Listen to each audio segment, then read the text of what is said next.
Hola, hola.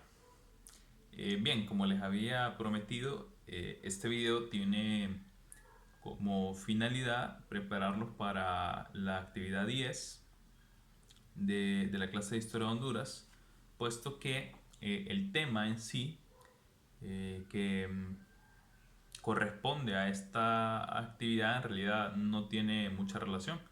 Entonces este video va a servir para que puedan realizar la actividad sin ningún problema. Bueno, la actividad tiene que ver con el tema de la sociedad colonial. Es un tema que hemos mencionado hasta ahora, pero no hemos entrado de lleno. Y de hecho, en el resto de las temáticas, pues no se va a abordar así de forma directa, entonces este video resulta bastante preciso. Bueno, es necesario entender que en el periodo colonial hubieron cuatro grupos sociales eh, que jugaron un papel muy importante. Entonces, por ejemplo, estaban los españoles. Definitivamente va a ser el grupo dominante durante este periodo de tiempo. Pero no todos los españoles eran iguales. Los españoles se dividían en peninsulares por una parte y en criollos por otra parte. Los españoles peninsulares eran aquellos españoles que habían venido directamente desde España para cumplir principalmente un papel como funcionario real, como representante de los reyes. En ese sentido, pues los peninsulares fueron un grupo muy privilegiado. Generalmente ellos tenían los puestos del poder político más importantes y eran muy favorecidos por la corona española, aunque no siempre bien vistos por aquellas personas que vivían en América, porque generalmente estos funcionarios o estos peninsulares llegaban a poner orden y claro, muchas veces eso iba en contra de algunas costumbres que tenían los pobladores de América. Por su parte, los criollos son aquellos españoles que nacieron en América, es decir, 100% sangre española. La diferencia es que no nacieron en España, sino que nacieron en América. Entonces hay una pequeña diferencia no de sangre, sino de sentimientos. Se supone que los peninsulares son más apegados a España porque este país los vio nacer, mientras que los criollos, a pesar de ser españoles, pues sienten más apego por América.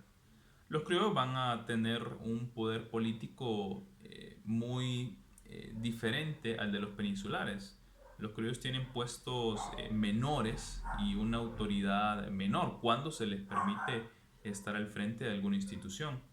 Sin embargo, los criollos, puesto que son los españoles que viven en América, son los que tienen el poder económico, son los que tienen los grandes negocios en las minas, en los trapiches, en las haciendas, etcétera.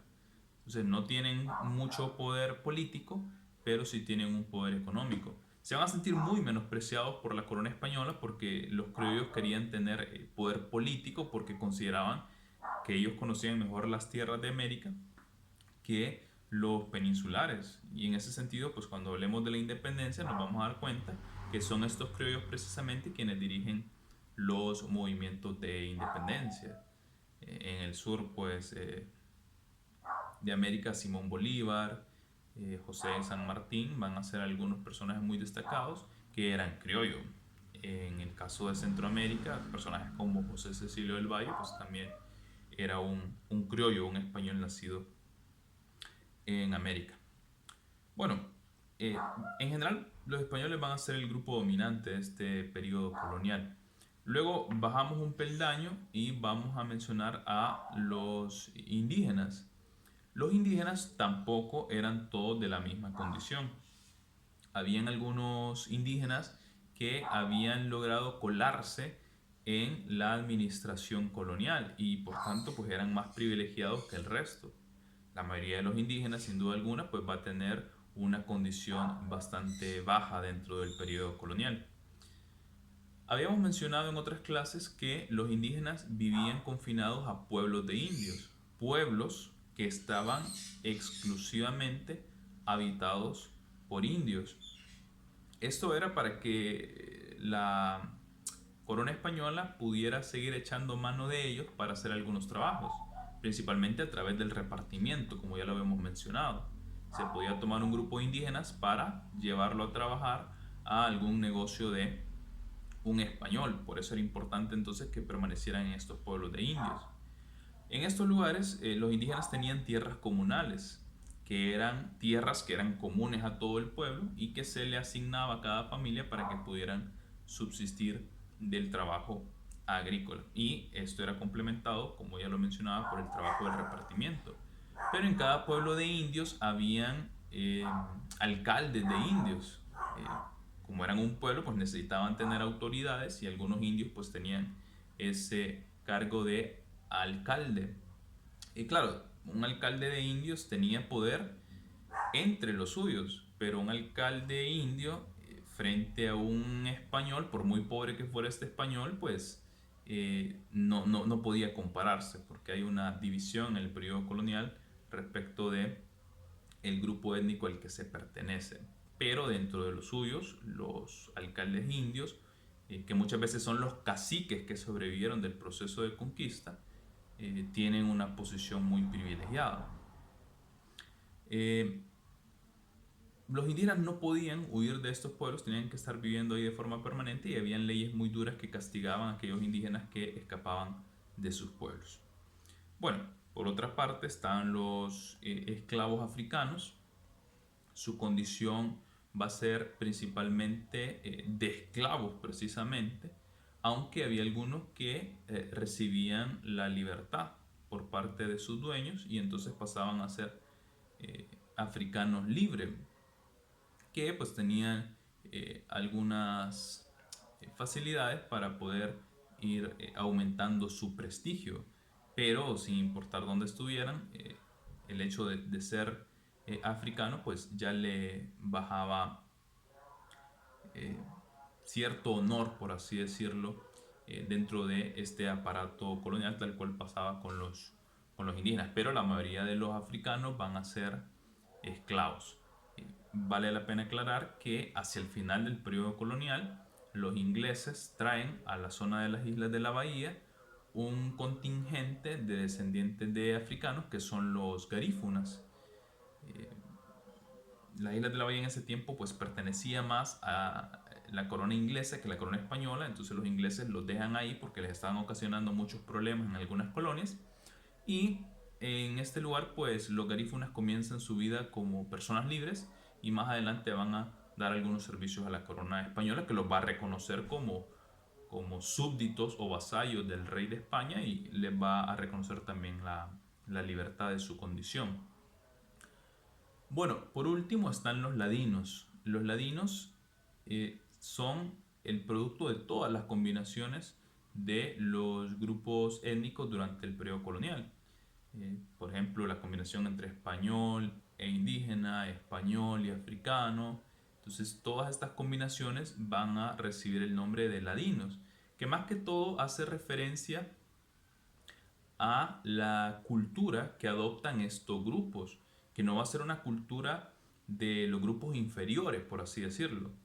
A pesar de estas combinaciones, las personas que van naciendo no adoptan la cultura indígena, no adoptan la cultura africana, sino que van adoptando la cultura española. Entonces, estos ladinos van a ser personas que más que sentirse apegados a la religión indígena, se apegan a la religión católica, más que apegarse al idioma indígena o africano, se van a apegar al idioma castellano.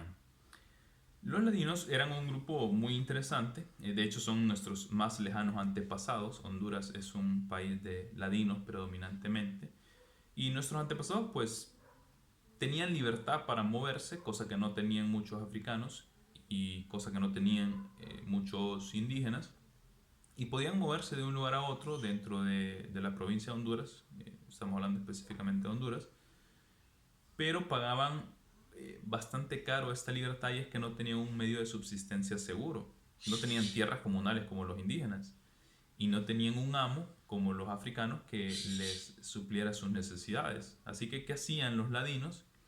Bueno, muchos invadían tierras, como ocurre hoy en la actualidad, invadían algunas tierras. Por ejemplo, un español tenía extensiones de tierra enorme y era imposible que las cultivara todas. Entonces los ladinos invadían estas tierras y las cultivaban para poder sobrevivir.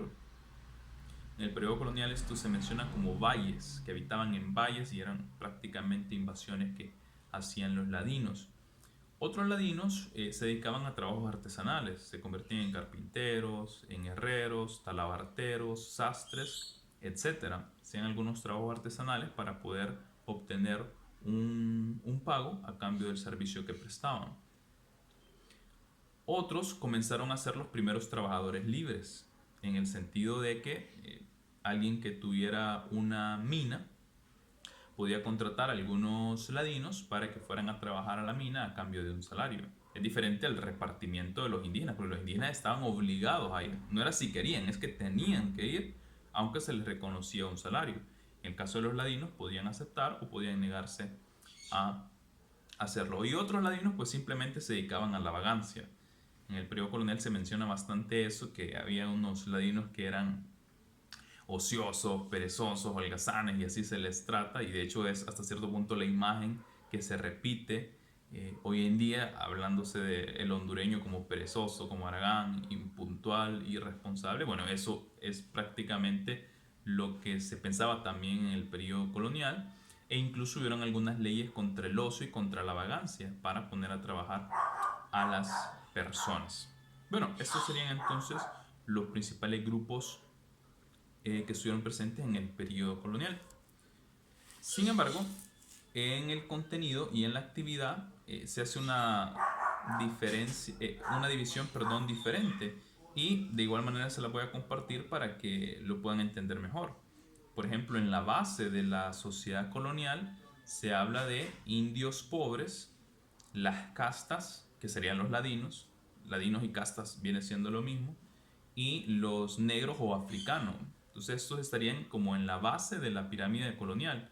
Era el grupo que estaba más abajo y sobre el que pesaba todo el periodo colonial. Eran los que trabajaban, los que sacaban adelante la economía, y eran los grupos que recibían los peores tratos.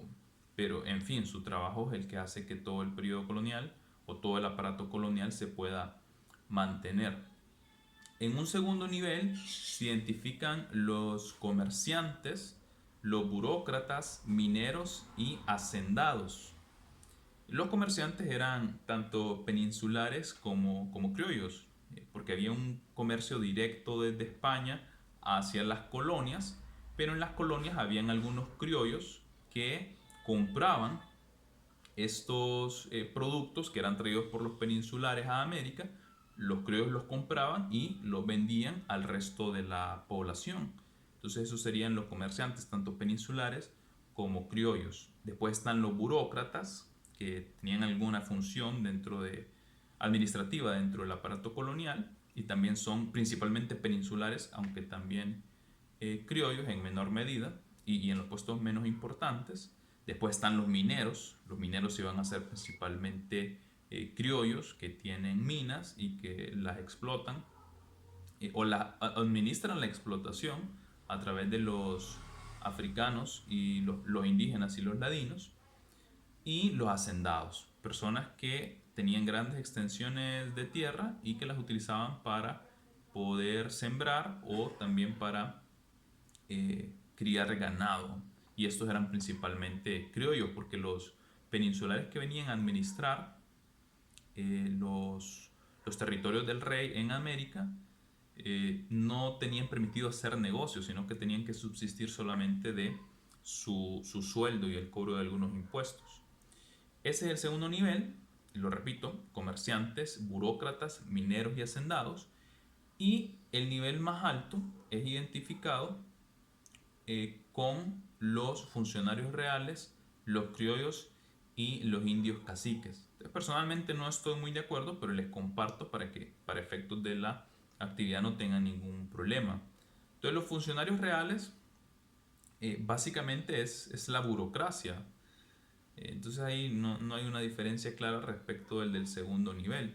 Entonces los funcionarios reales, como les mencionaba, son principalmente los peninsulares, que son funcionarios del rey, representan al rey en América y pues tienen puestos muy privilegiados. No solamente que reciben buenos ingresos económicos, sino que su estatus es muy diferente. O sea, son las personas más respetadas dentro del periodo colonial. En el periodo colonial muchas veces es más importante el prestigio y el honor que la riqueza.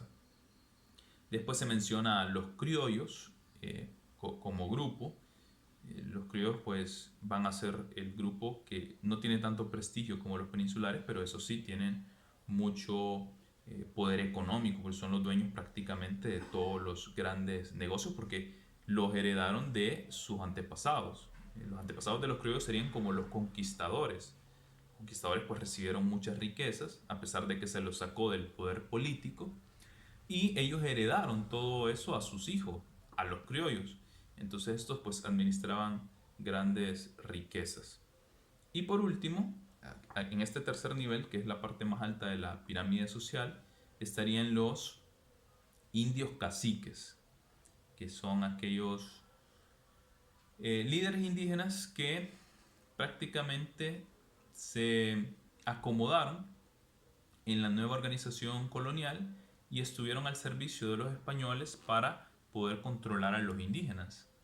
Los españoles, para no entrar a tanto conflicto con los indígenas, pues no, muchas veces no actuaban sobre ellos de forma directa, sino que a través de algunos representantes. Algunos caciques entonces se prestaron para mantener el orden dentro del grupo de los indígenas y que de esta forma hubiera una mejor relación con los españoles. Entonces estos serían los tres niveles que propone el material que hay en el campus. Repito, en la base, el primer nivel sería entonces los indios pobres, las castas y los africanos o negros. En el segundo serían los comerciantes, burócratas, mineros y hacendados. Y en el nivel principal, en lo más alto, estarían entonces los funcionarios reales, criollos y los indios caciques. Espero que les sirva. Saludos.